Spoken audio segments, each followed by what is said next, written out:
أعوذ بالله من الشيطان الرجيم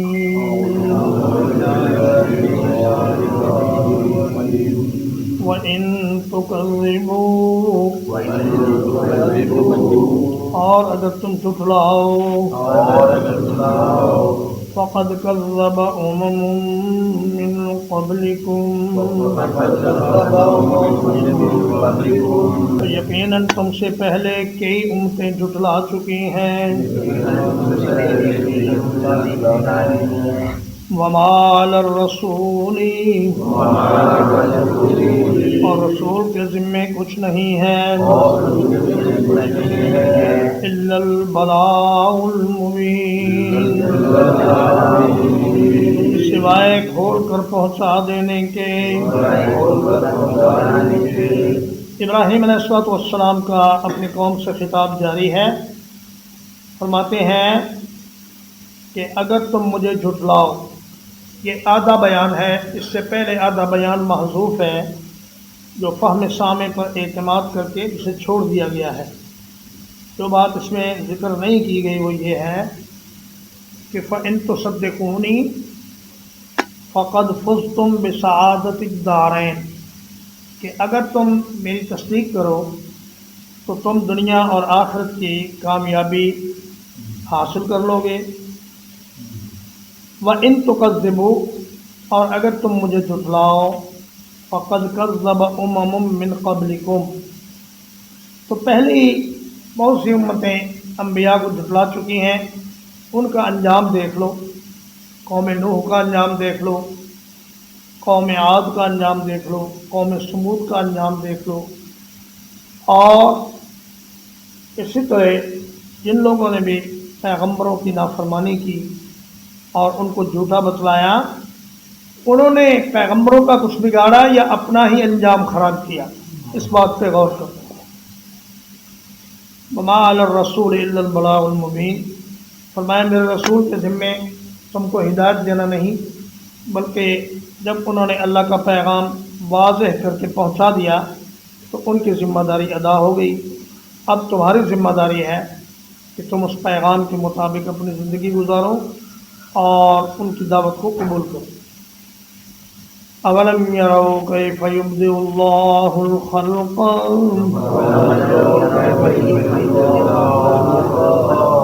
کیا انہوں نے نہیں دیکھا کہ اللہ تعالیٰ کس طرح تخلیق کی ابتدا کرتا ہے؟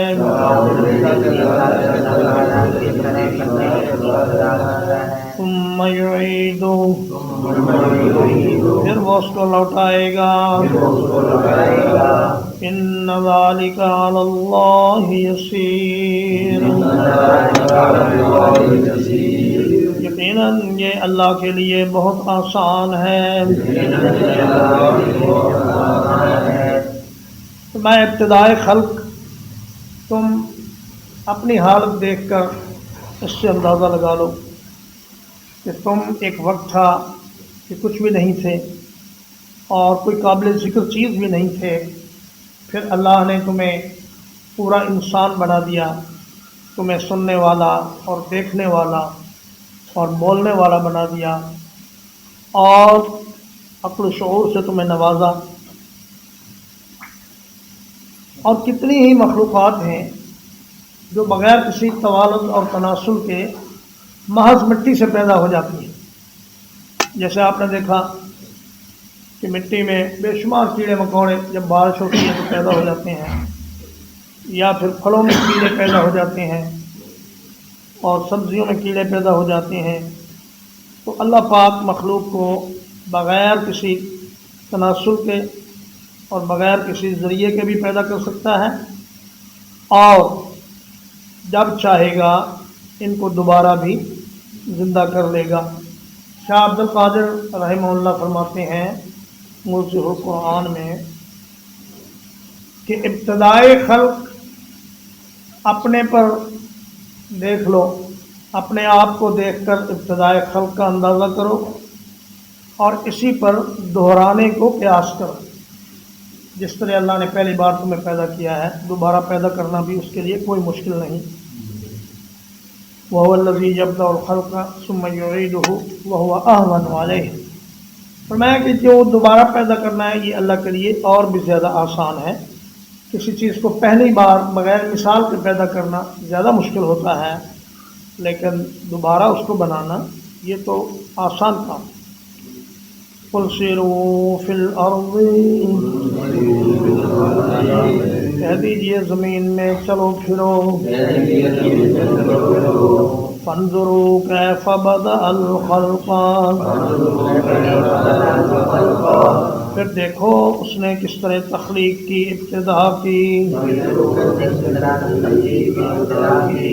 ثم اللہ ينشئ النشأة الآخرة، پھر اللہ تعالیٰ پیدا کرے گا دوسری بار پیدا کرنا. ان اللہ علی کل شیء قدیر، یقیناً اللہ تعالیٰ ہر چیز پر کامل قدرت رکھنے والا ہے.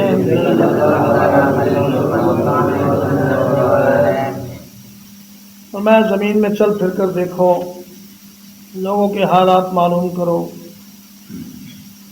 پہلی آیت جو گزر چکی اس میں اپنی جانوں میں غور کرنے کا حکم ہے، اور اس آیت کریمہ میں آفاق میں غور کرنے کا حکم ہے.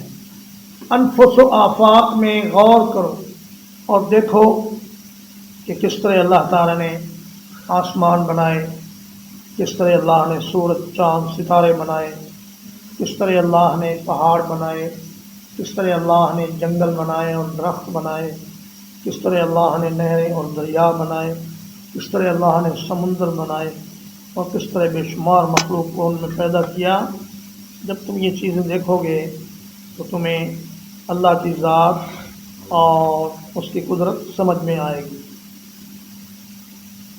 يعذب من يشاء ويرحم من يشاء،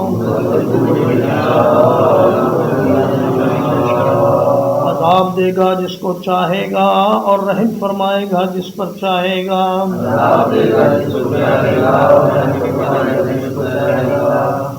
وَإِلَيْهِ تُقْلَبُونَ،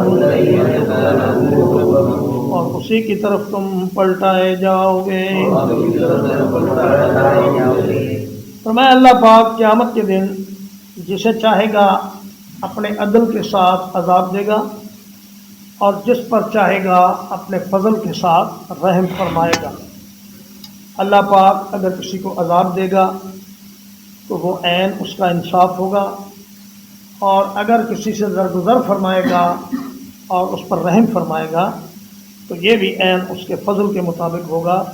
کسی کے ساتھ کوئی ناانصافی یا زیادتی نہیں ہوگی.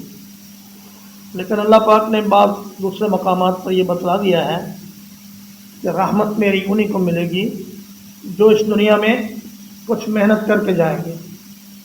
اور فرمایا کہ ان رحمت اللہ قریب من المحسنین، نیکی کرنے والوں کو اللہ کی رحمت ملے گی. اور جو لوگ برائیاں کرتے کرتے اس دنیا سے چلے جائیں گے، اگر وہ اور نیک ایک جیسے ہو گئے تو پھر تو قیامت کے قائم کرنے کا مقصد ہی بہت ہو گیا.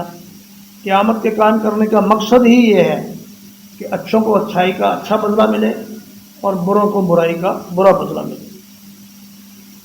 وما انتم بمعجزین فی الارض، اور تم زمین میں عاجز کرنے والے نہیں ہو. ولا فی السماء، اور نہ آسمان میں. وما لکم من دون اللہ، اور نہیں ہے تمہارے لیے اللہ کے سوا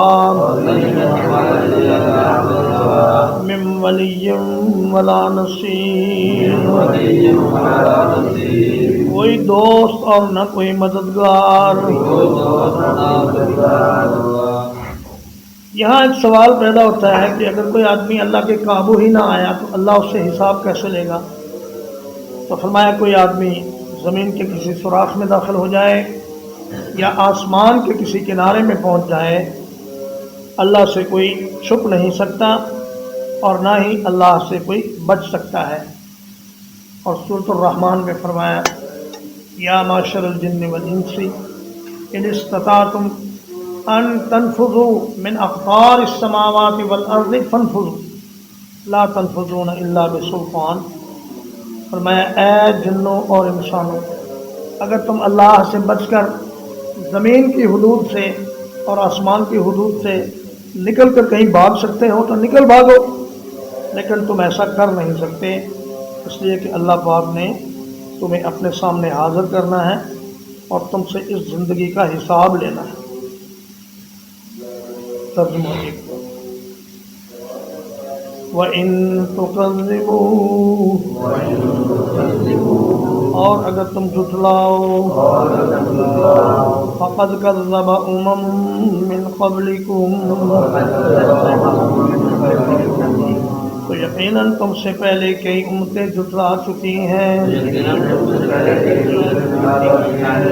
وَمَا عَلَى الرَّسُولِ إِلَّا الْبَلَاغُ الْمُبِينُ،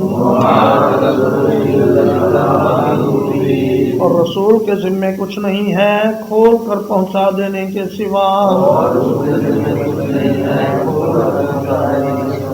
اولم یروا کیف یبدئ اللہ الخلق، کیا انہوں نے نہیں دیکھا کہ اللہ تعالیٰ کس طرح تخلیق کی ابتدا کرتا ہے؟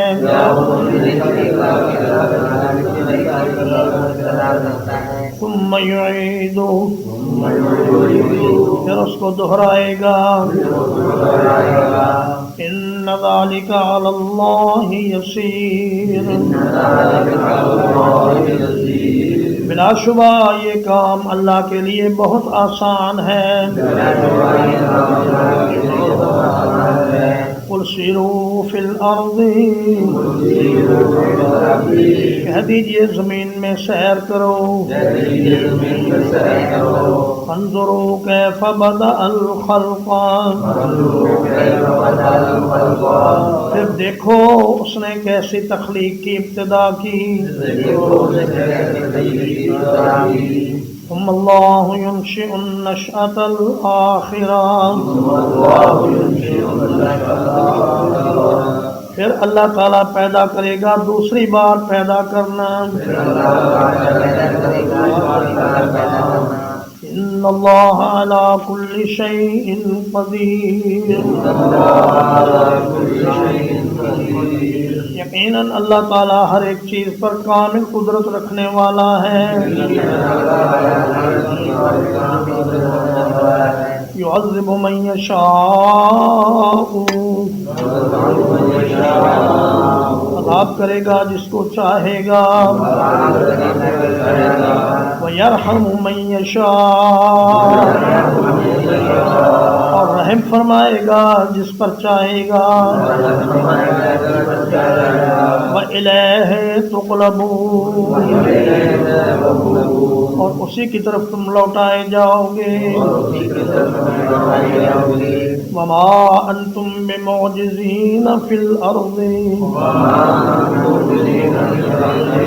اور تم زمین میں عاجز کرنے والے نہیں ہو۔ وَلَا فِي السَّمَاءِ، اور نہ آسمان میں۔ وَمَا لَكُم مِّن دُونِ اللَّهِ، اور نہیں ہے تمہارے لیے اللہ کے سوا۔ مِن وَلِيٍّ وَلَا نَصِيرٍ، کوئی دوست اور نہ مددگار۔ صلی اللہ علیہ نبینا محمد وآلہ وصحبہ وسلم۔